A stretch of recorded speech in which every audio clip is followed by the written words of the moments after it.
মাধব, মাধব তুই ভালো থাকিস ভাইটি আমার।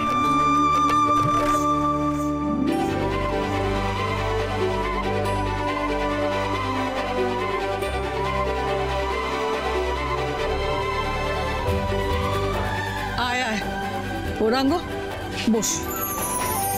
এ দাদা ভাই চ ফটো দেবো। শুরু হয়ে গেল। কেন বলতো তোর প্রত্যেকবারই আমার সাথে এরকম করিস? আরে কি হচ্ছে? দেখেছো তো মামি, ওরা প্রত্যেকবার আমার সাথে এরকম করে। আরে আমি তো ফটো না দিয়ে খেতে পাচ্ছি না, বলো তো। এত খাই খাই করে কি আছে?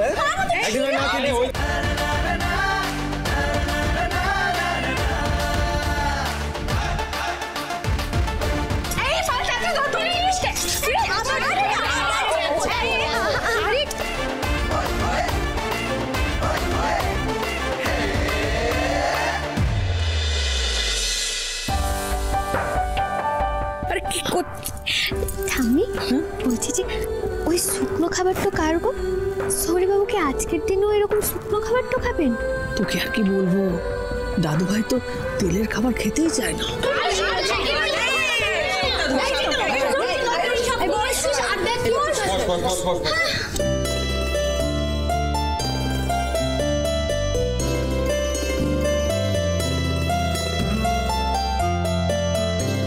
ভাইয়ের কপালে দিলাম ফোঁটা, জমের দুয়ারে পড়লো কাটা, যমুনা দেয় জমকে ফোঁটা, আমি দিই আমার ভাইকে ফোঁটা।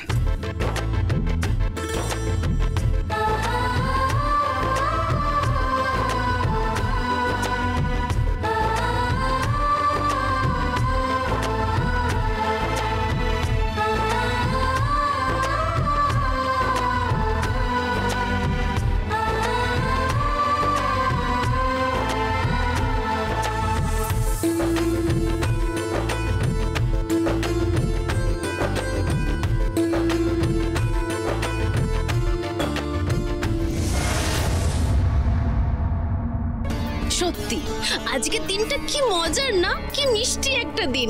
ফ্যামিলি সবাই ভাই বোনেরা কত আনন্দ করে, কত মজা করে। যারা অনাথ তাদেরই ফুটি কিসমত। এরকম আছে কয়েকজন মানুষ অন্যের ফ্যামিলিতে ঢুকে পড়ে, তাদের ঘাড়ে বসে খায়, আবার নজর দিতেও কিন্তু ওস্তাদ।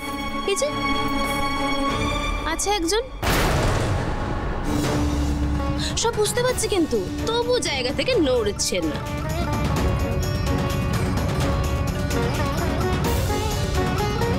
কি হলোটা কি বিনু, এখানে দাঁড়িয়ে আছো কেন? তোমার তো এখানে কাউকে ফোঁটা টোটা দেওয়ার নেই। হেল্প করতে এসেছিল, হেল্প হয়ে গেছে, যাও এবার এখান থেকে। বৌদি ভাই,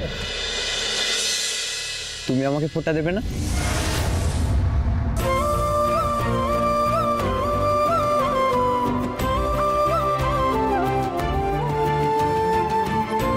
তুমি আমার থেকে ফটোটা নিবে না, এটা হতে পারে না। কেন হতে পারে না? আমি তো ভাইয়ের মতোই, বৌদি তো আমাকে ফোঁটা দিতেই পারে, সমস্যাটা কোথায়? আবার তুমি মুখে মুখে তর্ক করছো। গৌরাঙ্গ, কি হচ্ছে কি এই বাড়িতে এসব? হ্যাঁ, ছেলেকে কি তুমি